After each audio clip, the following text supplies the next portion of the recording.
যে মুখ্যমন্ত্রী একটু পড়াশোনাটা ঠিকঠাক করে করুন।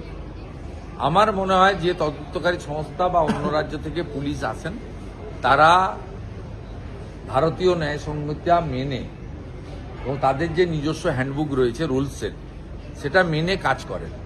পশ্চিমবঙ্গ পুলিশই বরঞ্চ জঙ্গি, আতঙ্কবাদী, দুর্নীতিগ্রস্ত, খুনি, ধর্ষক এদের বিষয়ে ইন্টিমেশন দিলে কোঅপারেশন করে না। তাই বঙ্গবন্ধু মুজিবুর রহমানের খুনিকে পার্ক সার্কাসে মাস্টার মাজেদ বলে 15 বছর কাটিয়ে দেয়।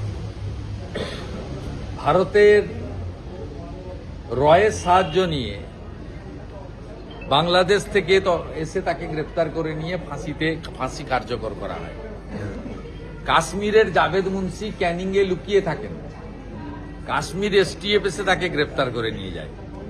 আনসারুল বাংলার দাগি খুনি জঙ্গি সাদ শেখ মুর্শিদাবাদের হরিহর পাড়ায় মাদ্রাসা খুলে 1.5 বছর ধরে 3 বার তৃণমূলকে ভোট দিয়ে পঠন পাঠন করতে পারেন, তাকে গ্রেপ্তার করার জন্য আসামের পুলিশকে আসতে হয়।